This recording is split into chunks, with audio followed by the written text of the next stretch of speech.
Sir, step away from the animal and raise your hands.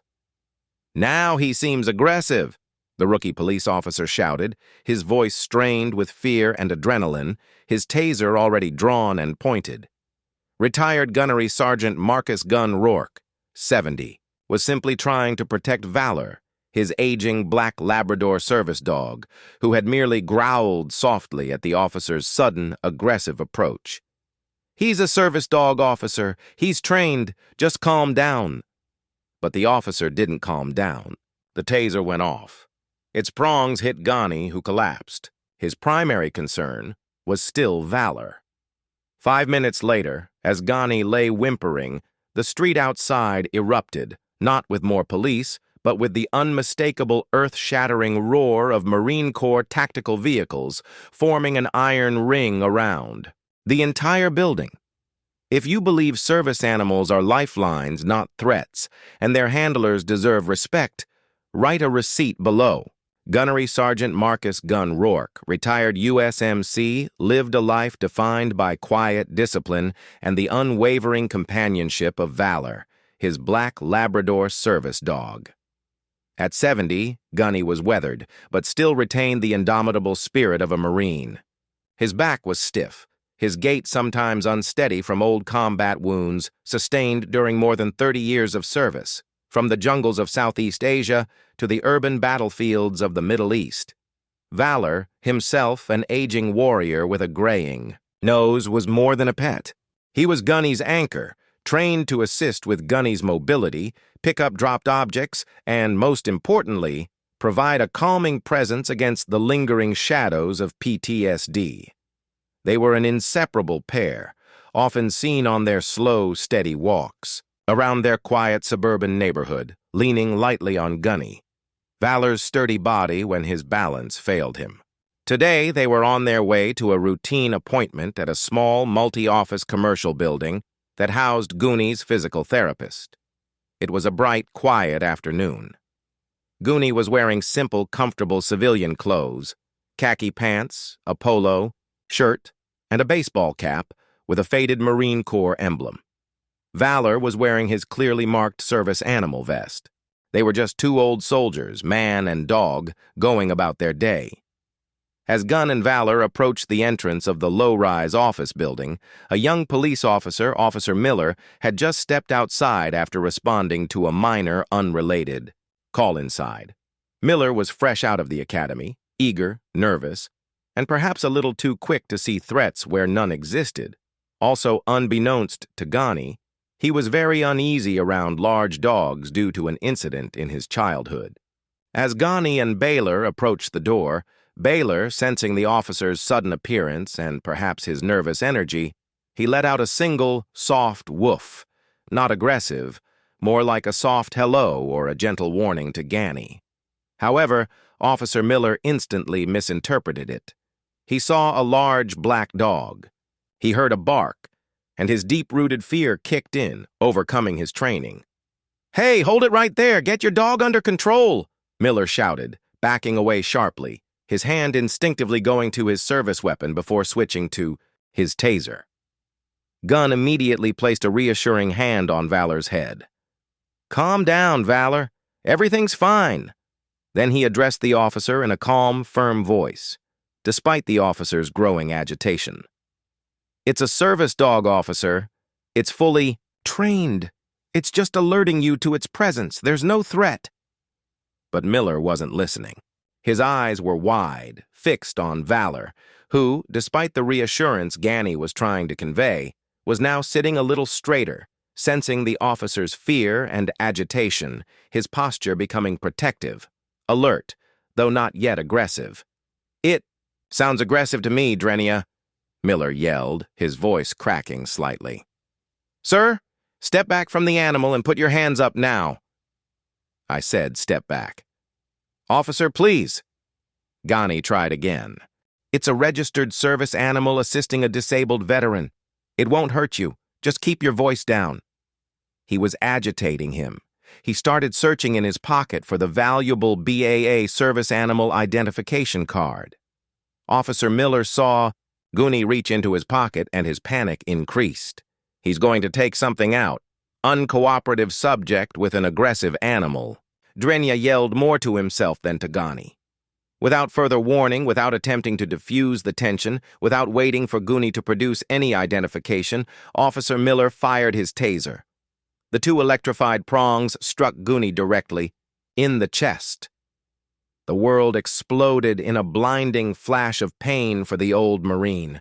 His muscles seized up, his legs buckled, and he crashed heavily to the pavement, the impact jarring his already aching hip. Valor, seeing his handler fall, let out. An anguished bark and nuzzled Ghani's face, whimpering. Then he stood protectively over him, looking up at Miller with a low, concerned growl, but making no aggressive move. Miller, still worked up, kept his taser trained on Goonie, now also watching Baylor warily. "Stay down, don't move." Several passers-by, and people inside the office building, drawn by the commotion and Miller's screams, looked on in shock and horror. Someone began filming with their phone. Ghani lay on the ground moaning, the after effects of the taser coursing through her body. Her main concern, even through the pain, was courage. Courage. "Easy, kid. He's okay." He gasped. He was dazed, disoriented, and a deep, cold anger was beginning to burn through the pain.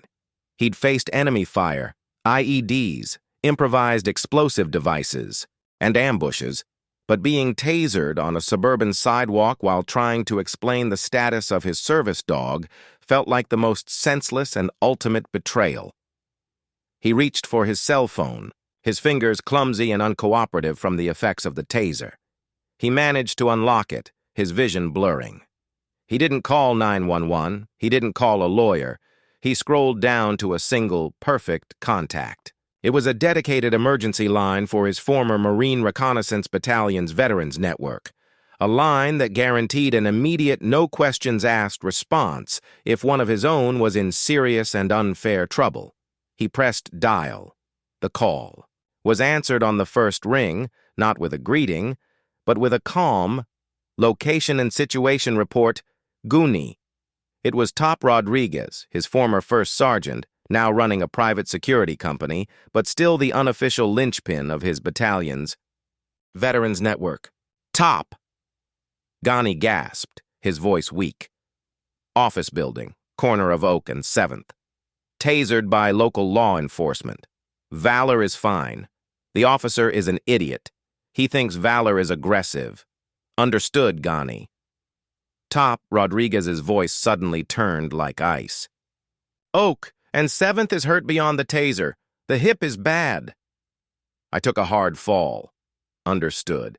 Stay still if you can. Help is on the way. ETA less than 5. And Goonie, we're coming full force." The line went dead. Goonie wasn't sure what that meant. We're coming full force in that context, but he knew Top. When Top said help was on the way, it meant Marine Corps cavalry. There was Valor licking his face, the small crowd of onlookers growing. Officer Miller, still keeping his distance, looked, increasingly uncertain now that the immediate threat had been neutralized, and he was faced with an elderly man groaning on the pavement. 2 minutes passed. Then 3. In the distance, the wail of a standard police siren was heard approaching. 4 minutes. Then a new sound, deeper, more powerful. A sound that resonated deep in Goonie's bones. A sound he knew better than the beating of his own heart. The unmistakable, earth-shattering roar of multiple heavy tactical vehicles. It wasn't just a siren. It was the rising roar of a convoy, and it wasn't coming from the direction of the local police station. Officer Miller looked up, his face paling as the sound grew deafening. From both ends of Oak Street, appearing as if from nowhere, a convoy of Marine Corps vehicles, Hamvees, M4s, and even a light-armored personnel carrier roared into view, its desert sand-colored paint contrasting sharply with the suburban backdrop. They moved with terrifying speed and precision, lights flashing. These weren't standard police lights, though. These were different, more urgent. Within seconds, They had formed an impenetrable perimeter 3 rows deep around the entire office building and the section of street where Ghani was located, effectively sealing it off. Marines in full combat fatigues, though they carried only handguns. According to liaison protocols in national territory, they disembarked, taking up calm, disciplined, and absolutely intimidating positions.